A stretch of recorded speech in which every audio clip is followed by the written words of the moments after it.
The mantras, and this is actually something that is very, very unique within the Indian spiritual tradition. We're the only tradition I know of that actually has a scripture on sound. We actually have scripture on sound because it's not just something that's beautiful, something that sounds nice. It actually is as transformative as everything that we do. So here's the scripture on how we perform yajna. Here's the scripture on sound. They're both transformative. Now, why though? Well, the mantras themselves are actually alchemical. It's not just a prayer. I'll come back to that piece at the end.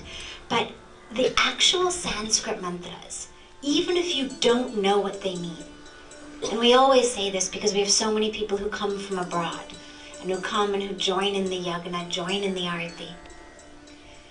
Even if you have no idea what these mantras mean, the vibrational energy of the Vedic mantras is powerful enough that it actually alchemically transforms you.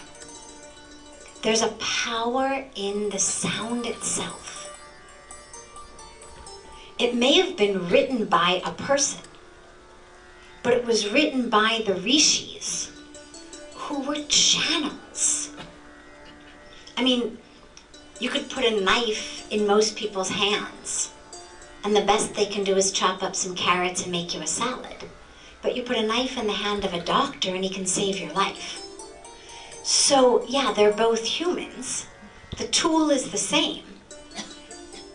But their ability is the difference between whether you end up with a salad or you end up with a heart transplant. And so, yes, the rishis, of course, were people. But what they were serving as is channels of the divine. And I mean, there's innumerable stories about all of the powers that the rishis had that absolutely defy how we understand human limitations, whether it's limitations of time, of space, of knowledge, of awareness.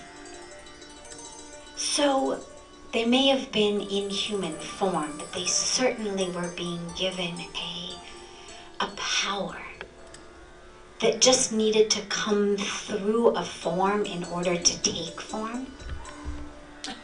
But they weren't limited by the form the way that we are. And so the mantras that they've given us are actually scientifically, alchemically able to change and to transform and to heal and to produce and to manifest so much. And that's why when you just say a prayer in English or Hindi or whatever, it doesn't have that same feeling. Now, that being said, God speaks every language. And the language of love and the language of devotion is, of course, the most important. And, you know, Puja Swamiji always emphasizes that in terms of manifesting, creating, connecting, love is the most important ingredient. You can chant all the Sanskrit mantras you want, but if there's not the love, the bhav, the feeling, nothing's going to happen. That devotion is the crucial ingredient. So if your choice is correct Sanskrit or devotion, well, devotion is going to be much more powerful. We've got innumerable examples of Mira. Exactly, Mira is a beautiful example of what devotion can do. On the other hand, if you can couple devotion and perfect Sanskrit mantras, nothing like it. This is where magic happens. Mira is few and far between. It's very difficult for most people to generate the level of devotion I mean, it's a beautiful and divine example to hold out as where we all need to go.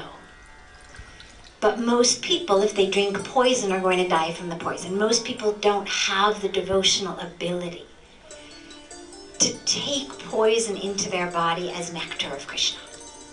So it's a perfect example of where we can go. But for most of us, if along with that love and devotion we actually can have that ability of the Sanskrit, that's where the magic happens. Because there really is a magic and a science there.